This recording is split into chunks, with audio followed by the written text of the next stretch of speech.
नमस्कार। उत्तर प्रदेश के गोंडा में हुआ डिब्रूगढ़ एक्सप्रेस रेल हादसा मोदी सरकार की लापरवाही की कहानी पूरी तरह से बयां कर रहा है। एक तरफ देश में रेल हादसे थमने का नाम नहीं ले रहे, तो वहीं दूसरी तरफ रेल मंत्री सारी जिम्मेदारियों से दूर रेलवे के खोखले पीआर और रील बनाने में व्यस्त हैं।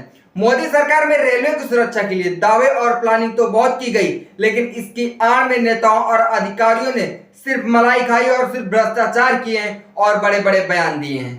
इन्हीं में से एक राष्ट्रीय रेल संरक्षा कोष यानी कि RRSK है, जिसे साल 2017 में बनाया तो यात्रियों की सुरक्षा के लिए गया था, लेकिन इसमें आवंटित फंड का इस्तेमाल अधिकारी अपनी सुविधाओं पर करते हैं। इस बात को आपको गौर से समझना होगा कि कैसे रेलवे ने यात्रियों की सुरक्षा के लिए राष्ट्रीय सेवा संरक्षा कोष बनाया, जिसमें 5 साल के लिए 1 लाख करोड़ रुपए आवंटित किए गए थे। टैक्स पेयर से इस पैसे का इस्तेमाल यात्रियों की सुरक्षा सुनिश्चित कराने के लिए किया जाना था, लेकिन रेलवे के अधिकारी इस पैसे को खुद पर खर्च कर रहे हैं क्या?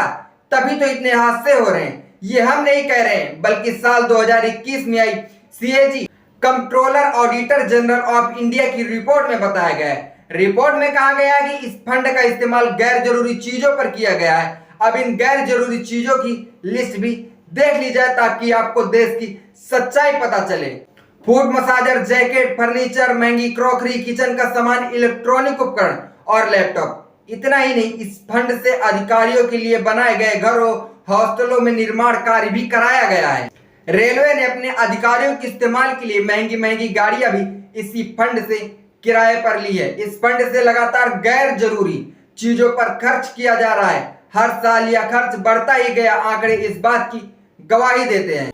आंकड़े इस तरह से कहानी बयां कर रहे हैं कि साल 2017 और 18 के बीच 463 करोड़ रुपए खर्च किए गए, तो वहीं 18 और 19 के बीच 837 करोड़ रुपए खर्च किए गए और 19 से लेकर 20 के बीच 1004 करोड़ रुपए खर्च किए गए। CAG ने अपनी रिपोर्ट में बताया कि जिस फंड का इस्तेमाल सुरक्षा के लिए होना था, उससे ऐशो आराम की चीजें खरीदी जा रही हैं। रिपोर्ट में लिखा गया है कि इस फंड का इस्तेमाल गलत तरीके से किया गया है। इस रिपोर्ट ने मोदी सरकार के उन दावों की पोल खोल दी है जिसमें वह कहती है कि उसने रेलवे का कायाकल्प कर दिया है।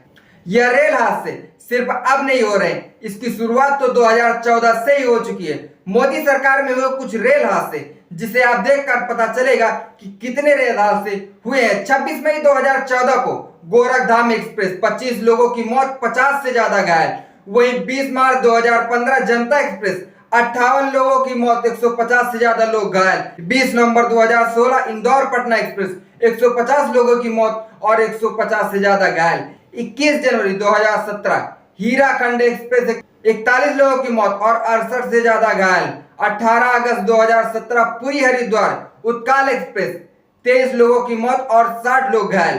23 अगस्त 2017 कैफियत एक्सप्रेस 70 लोग घायल। 10 अक्टूबर 2018 न्यू फरक्का एक्सप्रेस 7 लोगों की मौत और 60 लोग घायल। 3 फरवरी 2019 सीमांचल एक्सप्रेस 7 लोगों की मौत और 37 लोग घायल। 13 फरवरी 2022 बीकानेर गुवाहाटी एक्सप्रेस 9 लोगों की मौत और 36 लोग घायल। वहीं 2 जून 2023 बालासोर रेल हादसा 296 लोगों की मौत और 900 से ज्यादा लोग घायल। वहीं 11 अक्टूबर 2023 नॉर्थ ईस्ट एक्सप्रेस 4 लोगों की मौत और 100 से ज्यादा लोग घायल। 17 जून 2024 कंचनजंगा एक्सप्रेस 15 लोगों की मौत, 60 से ज्यादा घायल। 18 जुलाई 2024 डिब्रूगढ़ एक्सप्रेस 4 लोगों की मौत का तो खुलासा अभी हुआ है, आगे का पता नहीं और कई लोग घायल हैं। किसकी जिम्मेदारी थी ये? अश्विनी वैभव एक एफिशिएंट और सक्षम मंत्री नहीं है। रेल मंत्रालय के पहले वे IT मंत्रालय में भी थे, तो उस वक्त पेगासस पर हल्ला मचा रहे थे। बतौर IT मंत्री अश्विनी वैभव सदन में खड़े होकर बयान दे रहे थे।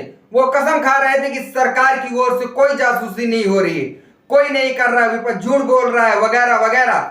मन भर कर बोलकर बुलाकर चले गए तो पता चला कि उनके बोलते समय ही एक अमेरिकी अखबार ने 40 लोगों के नाम जारी किए गए थे जो कि पेगासस के द्वारा सरकारी सर्वेलियंस के दायरे में थे। उस लिस्ट में कोई नाम अश्विनी वैभव का था। अब ये कौन से अश्विनी वैभव है, ये आपको पता करना है। आखिर भारतीय जनता पार्टी इतने बड़े बड़े दावे करती है, रेलवे पर इतना खर्च किया जाता है, लेकिन इस खर्च की वजह से हादसे रुक नहीं रहे हैं। इस खर्च का क्या फायदा है? जब फिजूल खर्चबाजी की जाएगी तो रेल हादसे कैसे रुकेंगे? भारतीय जनता पार्टी को इस बात का जवाब देना चाहिए। इन इतने बड़े रेल हादसों को लेकर आपका क्या मानना है, इस बात का जवाब कमेंट बॉक्स में कमेंट करके जरूर दें। देखते रहिए हालचाल। जय हिंद।